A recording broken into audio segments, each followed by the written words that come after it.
This is the Sri Lanka Broadcasting Corporation.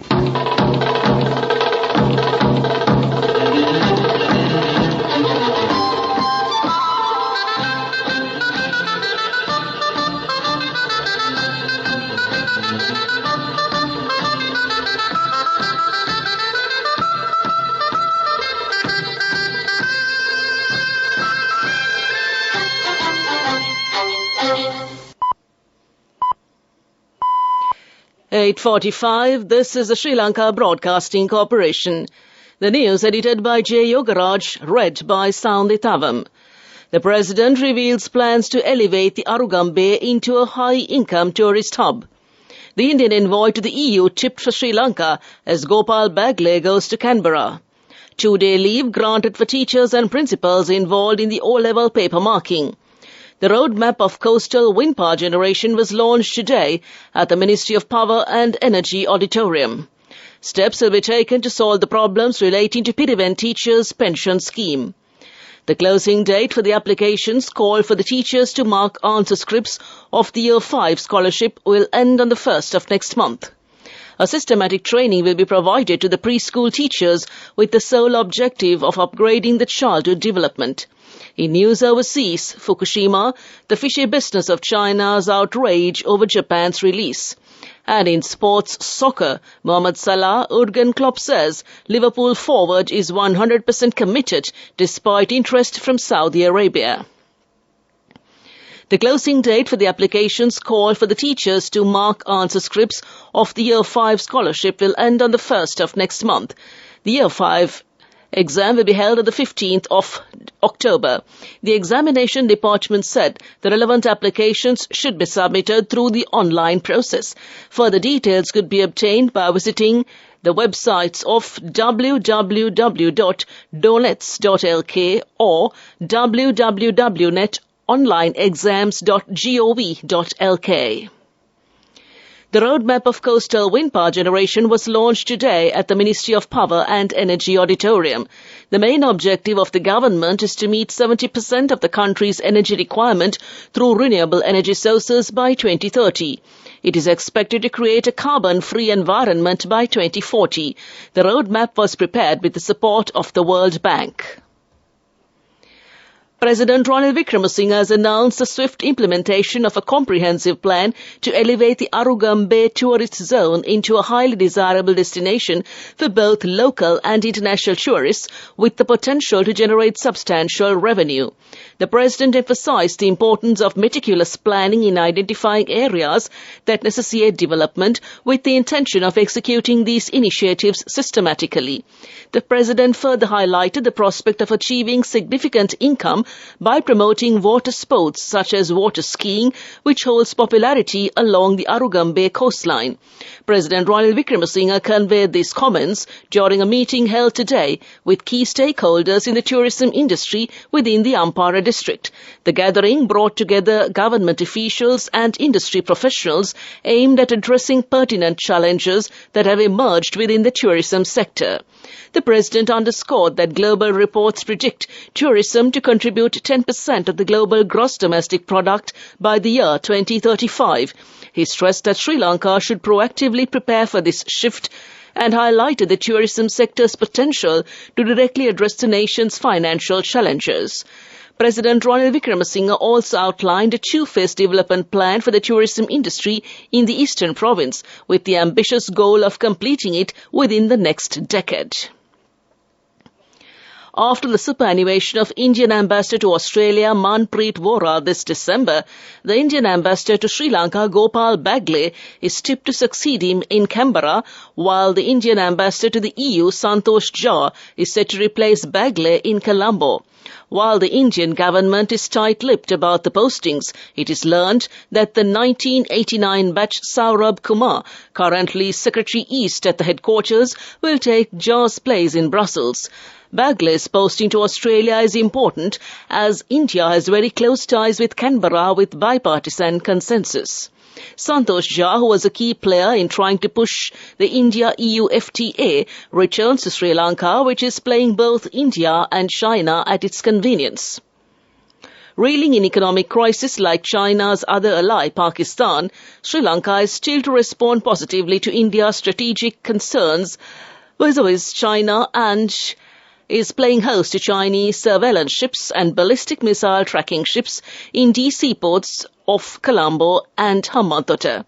It is still not clear who will replace Saurabh Kumar as Secretary East, with the name of Jaideep Mazumdar, Indian ambassador to Austria, being mentioned as the front-runner for the key post. This news broadcast comes to you from the Sri Lanka Broadcasting Corporation. State Minister Vijitha Berugada promised steps will be taken to solve the problems relating to Piriven Teachers' Pension Scheme soon. Accordingly, the Pension Payment Act and Piriven Education Act will be amended. A draft resolution is prepared in this regard with the advice of the Attorney General Office, which will be submitted to the Cabinet for approval. The State Minister made these comments at a media conference held at the Presidential Media Centre yesterday. A Mahavihara education system with local and international recognition will be promoted, the State Minister added. A systematic training will be provided to the preschool teachers with the sole objective of upgrading the childhood development. State Minister Geeta Kumarasinghe said effective measures will be taken in this regard. The government focuses on the salary scales for the preschool teachers. The government also pays more attention on the health care of children.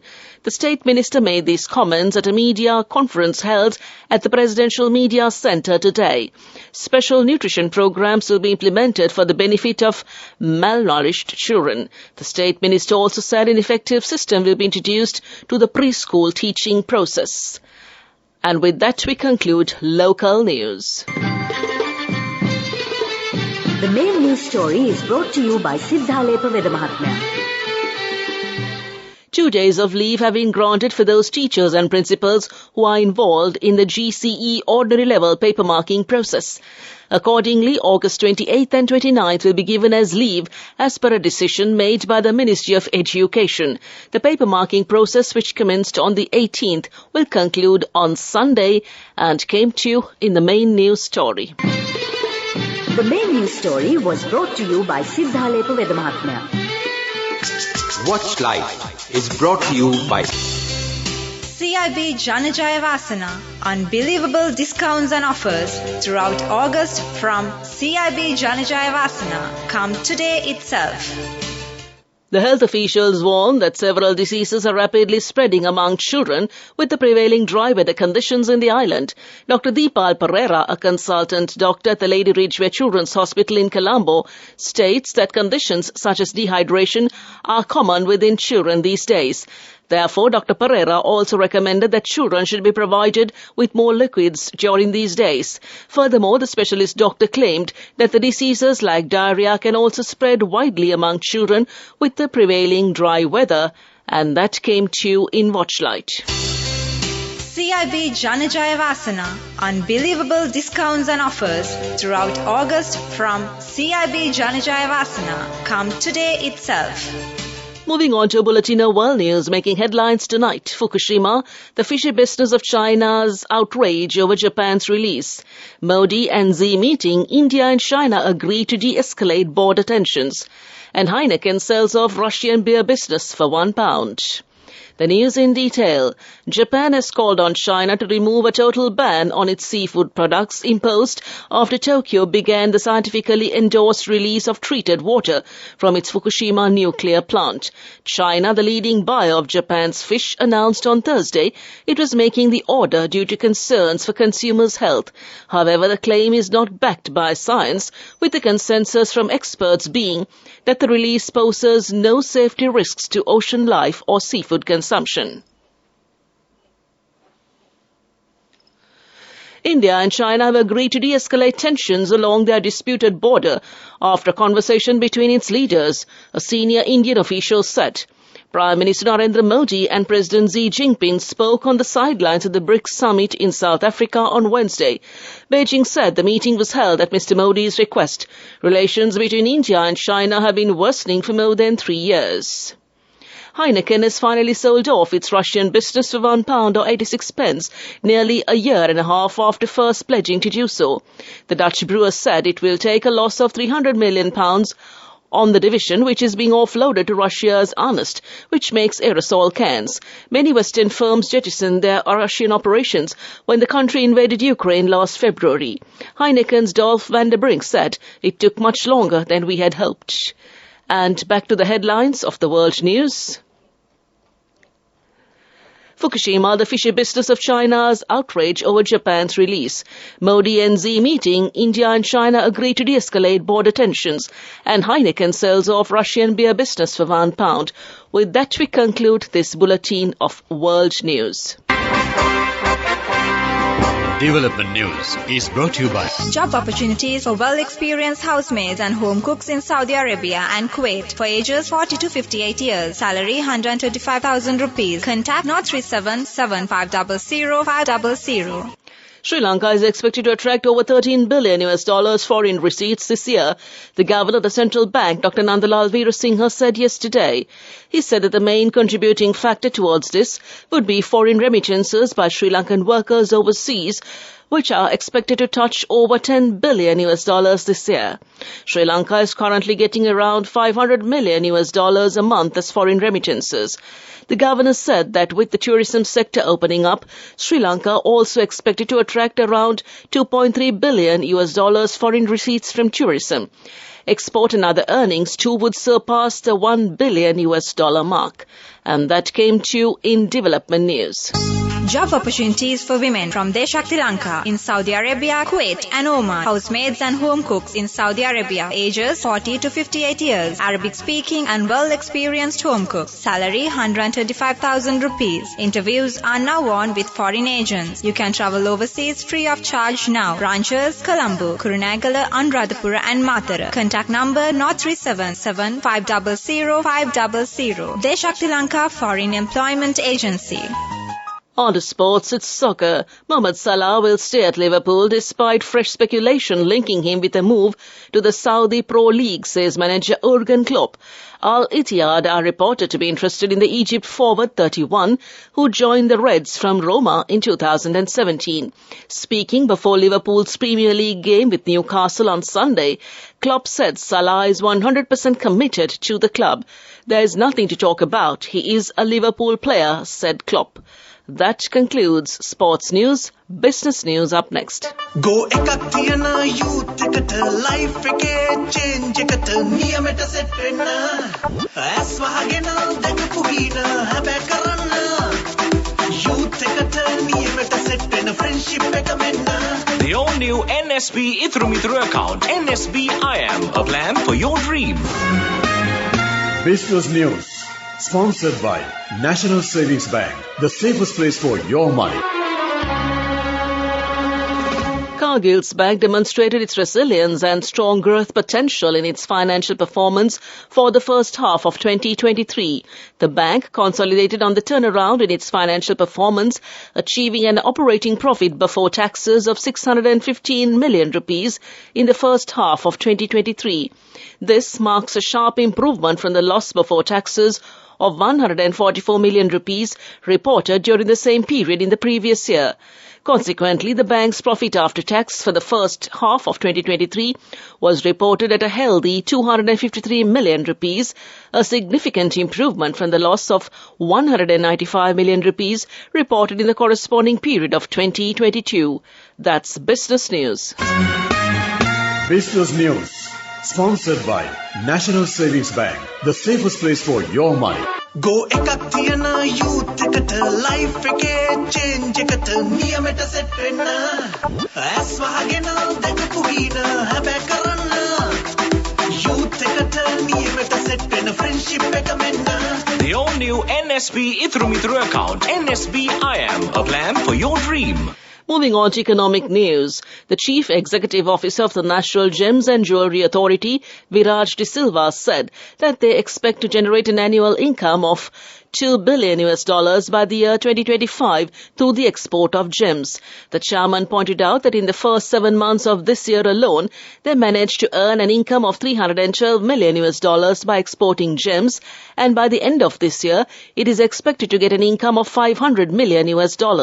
He also mentioned that a program has already been implemented as per the instructions of President Ranil Wickremesinghe to stop the illegal export of gems, which has been the main obstacle to achieving the target of $2 billion.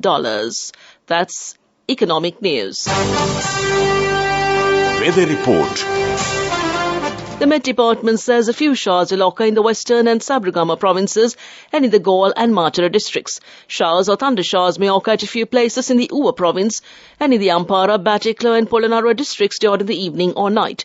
Mainly fair weather will continue elsewhere over the island. The general public is kindly requested to take adequate precautions to minimize damage caused by temporary localized strong winds and lightning during thunder showers. This weather report was published this evening at 7:30 p.m. Further details could be obtained by visiting the official website of the department. And to conclude this bulletin of news, a recap of the headlines. The President reveals alleviate the Arugam Bay into a high-income tourist hub. Indian envoy to EU tip for Sri Lanka as Gopal Bagle goes to Canberra. 2-day leave granted for teachers and principals involved in the O-level paper marking. The roadmap of the coastal wind power generation was launched today at the Ministry of Power and Energy Auditorium. Steps will be taken to solve the problems relating to Piriven Teachers' Pension Scheme. The closing date for the applications call for the teachers to mark answer scripts of the Year 5 scholarship 1st of next month. A systematic training will be provided to the preschool teachers with the sole objective of upgrading the childhood development. Fukushima, the fishy business of China's outrage over Japan's release. And in soccer, Mohamed Salah, Jurgen Klopp says Liverpool forward is 100% committed despite interest from Saudi Arabia. With that, we conclude tonight's news broadcast.